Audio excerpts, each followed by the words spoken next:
बिस्मिल्लाहिर्रहमानिर्रहीम। अस्सलाम वालेकुम नाज़रीन, आप यूट्यूब चैनल देख रहे हैं। मैं इमरान खान हूँ। इमरान खान साहब से आज फिर मुलाकात हुई है लोगों की, और कुछ खबरें वहाँ से बाहर आई हैं।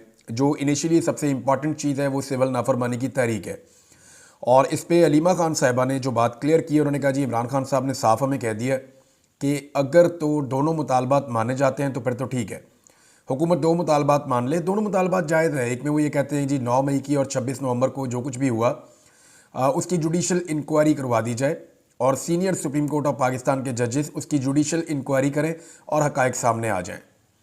और दूसरा मुतालबा भी उनका बहुत जायज़ है। अब दो मुतालबात अगर इमरान खान साहब के नहीं माने जाते तो फिर वो सिविल नाफरमानी की तहरीक की तरफ जाएंगे। असल बात यह है कि ये तहरीक कामयाब होगी या नहीं होगी। अब इसके कुछ फैक्ट्स भी सामने आना शुरू हो गए।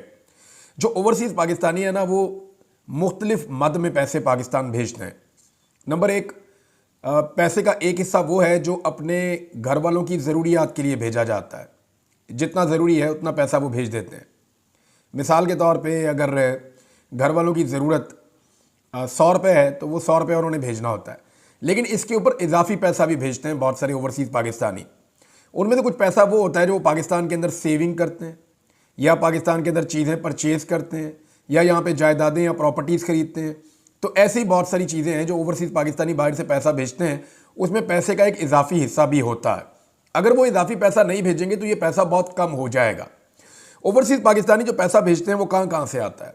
लेकिन जो सबसे ज़्यादा पैसा आता है वो सऊदी अरब से आता है, और गल्फ़ ममालिक से जितना पैसा आता है पाकिस्तान में, पाकिस्तानी यहाँ बहुत बड़ी तादाद में है। पाकिस्तानियों की अक्सरियत जो ओवरसीज़ पाकिस्तानियों की है वो अरब ममालिक में रहती है। उनमें जो है वो सऊदी अरब है सबसे बड़ा मुल्क, यूएई है, और उसके बाद जो कतर है, ओमान है, बहरीन है, कुवैत है, ये जितने भी अरब ममालिक हैं यहाँ पे बहुत बड़ी तादाद में पाकिस्तानी रहते हैं। अब ये पाकिस्तानी जो पैसा भेजते हैं वो लगभग कोई 45% के आसपास है। अगर आप सारा अंदाज़ा भी इकट्ठा करें तो मगरबी ममालिक से आने वाला पैसा 50% से कुछ ज़्यादा है, और अरब ममालिक से आने वाला पैसा ही 50% के आसपास है। आप आधा आधा कर लें तो एक तो यहाँ से जो पैसा आता है ये वो लोग हैं जो ज़्यादातर मजदूर तबका लोग हैं, बेचारे मेहनत मजदूरी करते हैं, वो जितना कमाते हैं वो ज़्यादातर पैसा पाकिस्तान में भेज देते हैं। अगर ये लोग अपना पैसा कम करेंगे भी तो एक लिमिट तक कम कर से, उससे ज़्यादा कर नहीं पाएंगे। मिसाल के तौर पे एक आदमी अगर 100 रुपये भेज रहा है तो वो 70 रुपये कर लेगा, इससे ज़्यादा कम वो कर नहीं पाएगा। इनका इम्पैक्ट कम होगा जो गल्फ़ कंट्रीज़ हैं। हाँ, यूएई का इम्पैक्ट ज़्यादा होगा, यहाँ बहुत सारे पाकिस्तानी ऐसे हैं जो पैसे वाले हैं। सऊदी अरब में कई पाकिस्तानी जो है वो कारोबार भी करते हैं, तो उनका भी इम्पैक्ट ज़्यादा हो सकता है। हाँ, जो मगरबी ममालिक है ना, वो तकरीबन 50% पैसा पाकिस्तान में जो आता है वो वहाँ से आता है।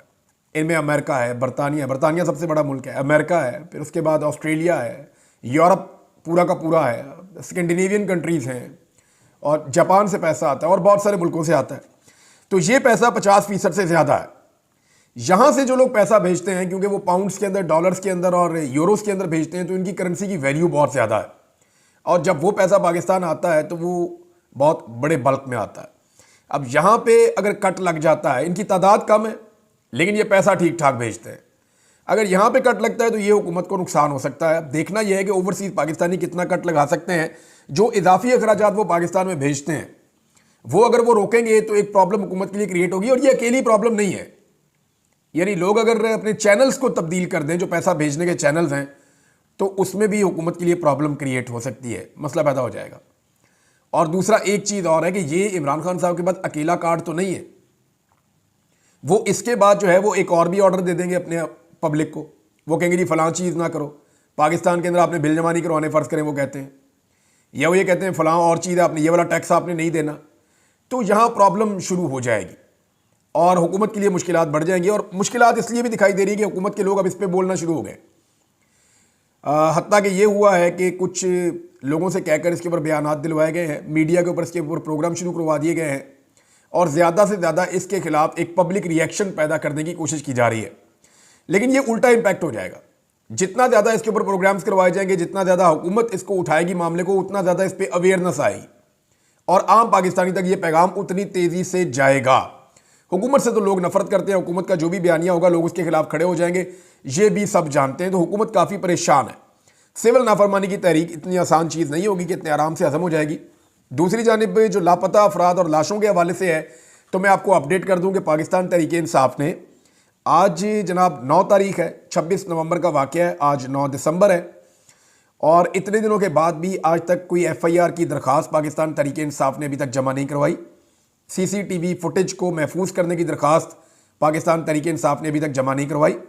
पाकिस्तान तहरीक इंसाफ के जितने लोग लापता हुए हैं, लापता अफराद के हवाले से कोई एक भी पटिशन पाकिस्तान तहरीक इंसाफ ने अभी तक किसी अदालत में जमा नहीं करवाई। कोई एक कानूनी रास्ता अभी तक पाकिस्तान तहरीक इंसाफ ने इख्तियार नहीं किया। हालांकि बहुत सारे लोग रब्ता करके कह रहे हैं हम करेंगे, लेकिन कर नहीं रहे। और जो पॉलिटिकल कमेटी से मुझे इन्फॉर्मेशन मिली है, मैंने 4-5 लोगों से बात की तो उन्होंने मुझे ऑफ द रिकॉर्ड बताया, उन्होंने कहा जी हम अपनी क़यादत से जब बात करते हैं इस बारे में, उन्हें जब बार बार ये पूछते हैं कि आप ये क्यों नहीं कर रहे, तो वो ये हमें जवाब देते हैं कि कर लेते हैं, देख लेते हैं, लेकिन उनके एटीट्यूड से हमें ऐसा लगता है कि वो ये करने में विलिंग नहीं है। जो पाकिस्तान तहरीक इंसाफ की बाहर क़यादत मौजूद है वो शायद इस रास्ते पे चलना नहीं चाहते कि जो शोहदा हैं उनको इंसाफ दिलवाया जाए या इसमें कानूनी रास्ता इख्तियार किया जाए। अब जो चेयरमैन है बैरिस्टर गौहर, उन्होंने एक स्टेटमेंट दिया, ये बहुत इंपॉर्टेंट है।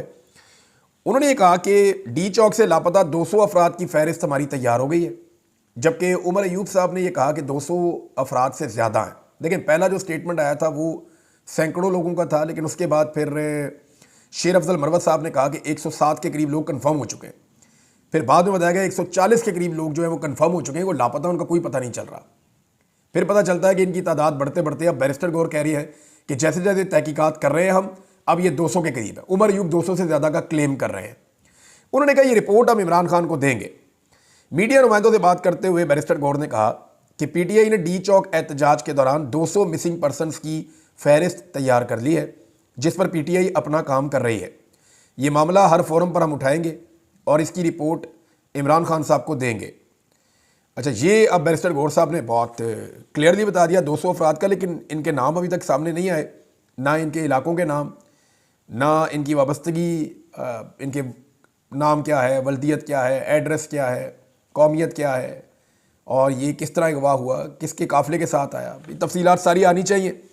और हेबियस की पटिशन जो हैं, जो अदालत के अंदर होती हैं जब कोई आदमी लापता हो जाए, मिसाल के तौर पे अल्लाह ना करे अगर बैरिस्टर गौर लापता हो जाए तो इनका बेटा 2 घंटे के अंदर कर देगा जाके हेबियस की पटिशन।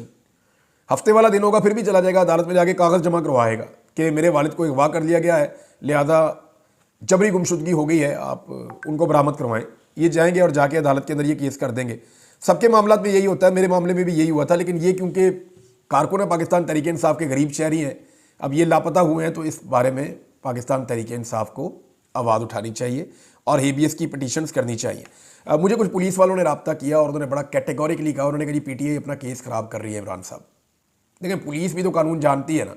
मैं वकला से बात करता हूँ, मेरी अदर सिद्दीक साहब से बात हुई, जो हमारे कोर्ट रिपोर्टर थे उनसे बात हुई, सिद्दीक जान से बात हुई, बाकी दोस्तों से बात हुई, फिर इस तरह कुछ और वकला हैं जिनका पॉलिटिक्स में इतना कोई नहीं है इंटरेस्ट, उनसे मेरी बात हुई। तो उन सबका ये कहना है कि पाकिस्तान तहरीक इंसाफ अपना केस ऐसा लगता है ख़राब कर रही है। अब पुलिस वाले मुझे ये कह रहे हैं कि ये क्यों नहीं कर रहे हैं, अभी तक इनको एफआईआर की दरखास्त दे देनी चाहिए थी। और मैंने कहा जी आपने एफआईआर देनी नहीं। अब वो जो बेचारे पुलिस वाले हैं वो अपना नाम नहीं बताना चाहते, लेकिन वो ये कहते हैं कि इमरान भाई एफआईआर की दरखास्त कानूनी नुक्ता नज़र से आ जानी चाहिए, हम एफआईआर दें या ना दें, ये वहाँ पे आएँ और अपनी एफआईआर की एक दरखास्त दें और हमसे रसीद लेकर जाएँ कि इन्होंने अपनी दरखास्त दे दी थी, इस तारीख को दे दी थी। ये जितना डिले करते जा रहे हैं, ये अपने केस को कानूनी नुक्ता नज़र से कमज़ोर करते चले जा रहे हैं। उसके बाद ये सवाल उठाया जाएगा कि मौका जो वारदात है, जिस जगह पे ये सब कुछ हुआ है, वो तो बिल्कुल साफ हो गया, उसको तो खुले हुए 2 हफ्ते हो गए, तो अब क्या तहकीकात होंगी। लिहाजा ये अपने केस को बहुत तेज़ी से ख़राब कर रहे हैं। ये इवन पुलिस वाले ऑफ द रिकॉर्ड अब ये कहना शुरू हो गए हैं। एक और चीज़ है नाज़रीन, आदिल बज़ई, इसके बारे में जो है वो नवाज शरीफ साहब ने कोशिश की इसको डी सीट कर दिया जाए, क्योंकि आदिल बज़ई के मुताबिक वो जीता था इमरान खान साहब के वोट लेकर, उसको ज़बरदस्ती शामिल कर दिया गया PMLN के अंदर। इन्होंने कहा जी वोट डालो आईनी तरमीम के हक़ में, उसने नहीं डाला और फिर उसका घर भी तोड़ दिया, उसके प्लाजे भी तोड़ दिए, उसका सारा कारोबार तबाह कर दिया, उसकी हर चीज़ को बर्बाद कर दिया। लेकिन वो आदमी, वो ऐसा नरका बच्चा है, उसने कहा नहीं मैं नहीं करता हूँ, मैंने इमरान खान के नाम का वोट लिया है, मैं इसका सौदा नहीं करूँगा। और इसके पीछे आदिल बज़ई का जो वालिद है उसका बड़ा किरदार है। मुझे बहुत सारे लोगों ने बताया कि उसके वालिद ने ये कहा कि डट जाओ, कोई बात नहीं है, जितना नुकसान होगा अल्लाह ताला भर देगा बाद में, अल्लाह बड़ा मेहरबान है, पहले भी उसने दिया। बहरहाल हुआ ये कि आदिल बज़ई को सीट वापस मिल गई सुप्रीम कोर्ट ऑफ पाकिस्तान के ज़रिए से। जो फैसला किया था इलेक्शन कमीशन ऑफ पाकिस्तान ने उनको डी सीट करने का और वहाँ पर दोबारा इलेक्शन करवाना चाह रहे थे, वो फैसला मुअत्तल कर दिया सुप्रीम कोर्ट ऑफ पाकिस्तान ने और फिलहाल आदिल बदवी को उसकी सीट वापस मिल गई है। ये केस आगे फर्दर चलता रहेगा। फजलुर रहमान साहब का एक इशू चल रहा है हुकूमत के साथ नादरीन, इस पे आने वाले दिनों में टॉक शोज होंगे, ज़्यादा होंगे, बड़ी गर्मा गर्म बहस होगी, बहुत ज़्यादा होगी। हुकूमत इसके ऊपर फोकस करेगी, बहुत ज़्यादा करेगी। अपोजिशन भी इसके ऊपर फोकस करेगी, बहुत ज़्यादा करेगी। सारे इसके अंदर अपने आप को एंगेज करेंगे। ये क्या है मैं आपको बता देता हूँ। ये मामला 2019 में सेटल हो गया था, मदारस की रजिस्ट्रेशन वाला। अभी जानबूझकर इस गड़े मुर्दे को उखाड़ा गया कि कुछ ना कुछ ऐसा किया जाए कि 26 नवंबर को जो कुछ भी डी चौक में सानिया हुआ उससे तवज्जो हटाने के लिए एक नई एक्टिविटी पाकिस्तान में जनरेट की जाए। उस एक्टिविटी के लिए एक मरतबा फिर मौलाना फजलुर रहमान साहब की खिदमत हासिल की गई है, ऐसा लगता है। देखिए, फजलुर रहमान साहब के साथ एक ज्यादती भी हो रही है। फजलुर रहमान साहब को छेड़ा गया, फजलुर रहमान साहब फिर मैदान में आ गए हैं और हमेशा फजलुर रहमान साहब ने सिस्टम को रेस्क्यू किया। वो अपने गिले शिकवे करते रहते हैं, उनके गिले जायज़ हैं कि जब उनसे इतनी बड़ी कुर्बानी ली, उनसे इतना बड़ा रजीम चेंज करवाया, हर चीज़ में उन्हें शामिल किया, तो फिर उन्हें उतनी सीटें क्यों नहीं दी गई, उन्हें इक़्तिदार में उतना बड़ा हिस्सा क्यों नहीं दिया गया। उनका ये शिकवा जायज़ है, लेकिन फिर भी मौलाना फजलुर रहमान साहब सिस्टम के बेनिफिशरी हैं और सिस्टम में अपने आप को कंफर्टेबल फील करते हैं। स्टेटस को जो है, फजलुर रहमान साहब एक्चुअली खुद स्टेटस को हैं, वो उसको पसंद करते हैं। तो फजलुर रहमान साहब जो है उन्होंने इसके ऊपर अपनी सियासत शुरू की है दोबारा मदारिस के मामले पे, और बिला वजह एक ऐसा मामला जो सेटल्ड है उसको हुकूमत इसलिए छेड़ रही है ताकि जरा थोड़ी सी हिलजुल हो और 26 नवंबर में जो कुछ भी कत्लेआम हुआ उससे तवज्जो हटके इधर आ जाए। अब ये तवज्जो हटाने के अलावा कुछ नहीं है।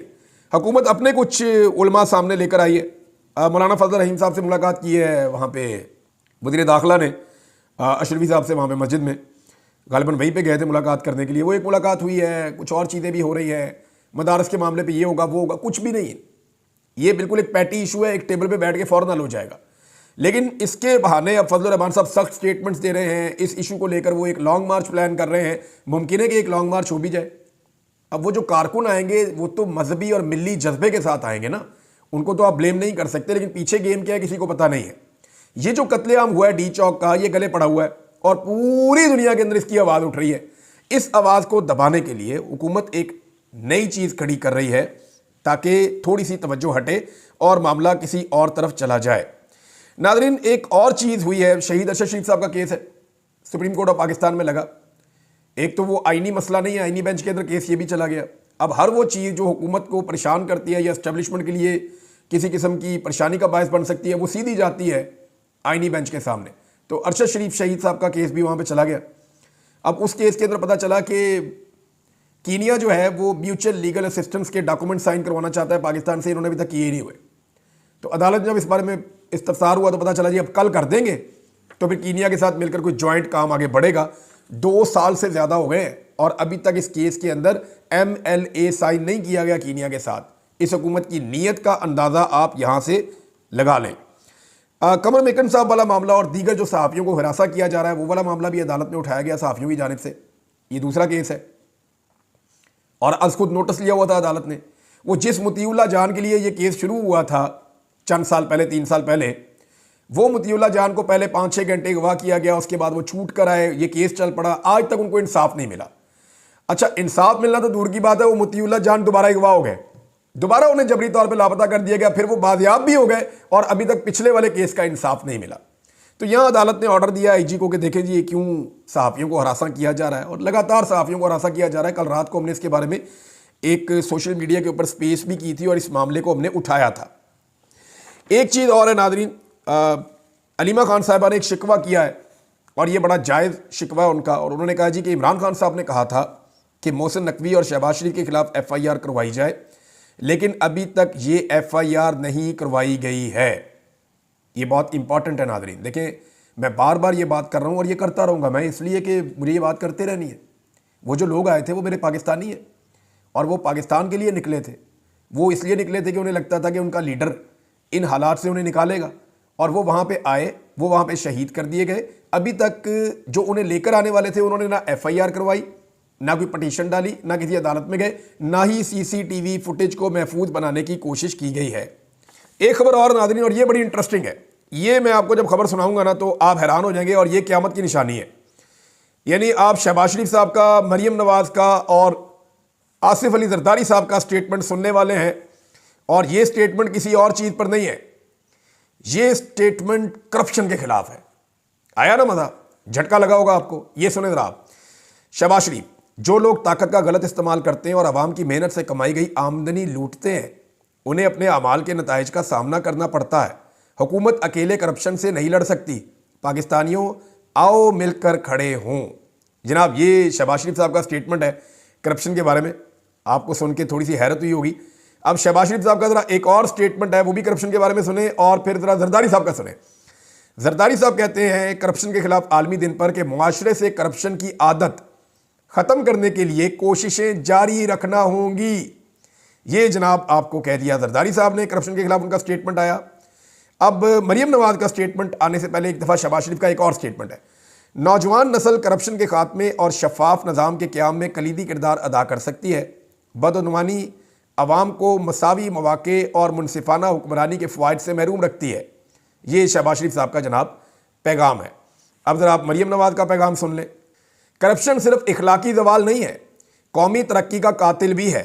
हमारी मंजिल बदअनवानी से पाक खुशहाल पाकिस्तान है। ये मरियम नवाज का स्टेटमेंट आ गया।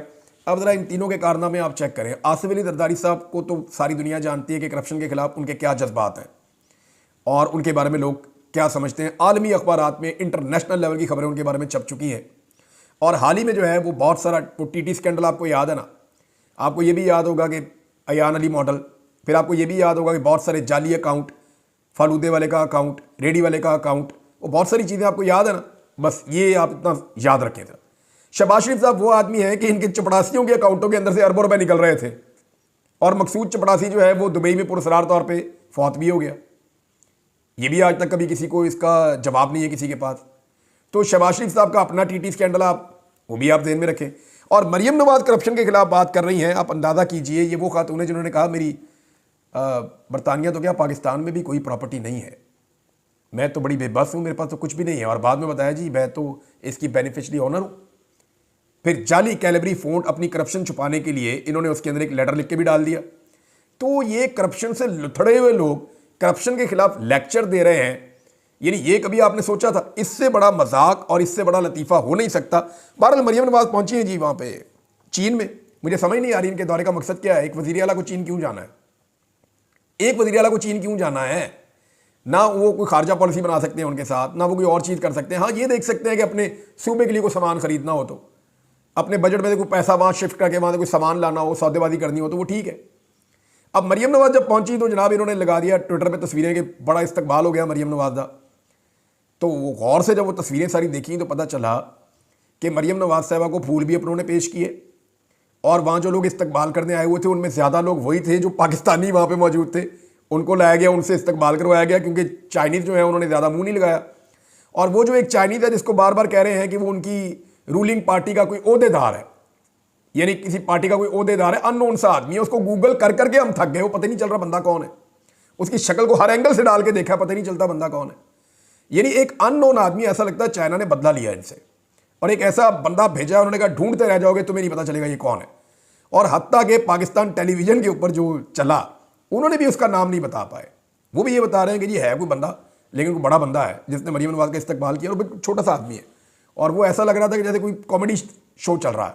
ये वहाँ गई हैं और अब फैक्ट्रियों को विजिट कर रही हैं। आप कोई भी वहाँ जाएगा ना चाइना में, और वो कहेगा कि मैं कुछ चीज़ें खरीदना चाहता हूँ, तो वहाँ फैक्ट्रीज विजिट करवाती हैं। आप जिस मर्जी फैक्ट्री में जाएँ, उन्होंने अपना पूरा एक डिस्प्ले का एरिया बनाया हुआ होता है। वो आपको ले जाते हैं, आपको ट्रैक्टर दिखाएंगे, मशीनें दिखाएंगे, आपको चीज़ें दिखाएंगे, टेक्नोलॉजी दिखाएंगे, और आपको कहेंगे आप अपने मुल्क में ख़रीद कर ले जाएँ, बल्क में आप ले लें, हम आपको ये वाला सहूलत भी दे देंगे, आपको वहाँ पे पहुँच भी दे देंगे। और इसमें अगर कोई कमीशन वमीशन की बात करना चाहे तो वो वाली बात भी वो दे नेवर माइंड। वो जिस तरह का मुल्क होता है वो उस तरह की डीलिंग करते हैं। चाइनीज़ का ये है। अब मरियम नवाज जो है वो 8 दिन चीन में क्या करने गई हैं, इसके बारे में खोज लग रही है। बहुत जल्दी आपको पता चल जाएगा कि एक्चुअली वो वहाँ पे लेने क्या गई हैं। बहरहाल अब तक की इतला के मुताबिक इमरान खान साहब अपनी सिविल नाफरमानी की तहरीक का जो उनका ऐलान है उसके ऊपर डटे हुए हैं, और सिर्फ एक रास्ता है कि उनके मुतालबात को तस्लीम किया जाए। अगर मुतालबात को तस्लीम किया जाता है तो फिर मामला आगे बढ़ सकता है। अब तक के लिए इतना ही। अपना ख्याल रखिएगा, अपने इस चैनल का भी। अल्लाह हाफ़िज़।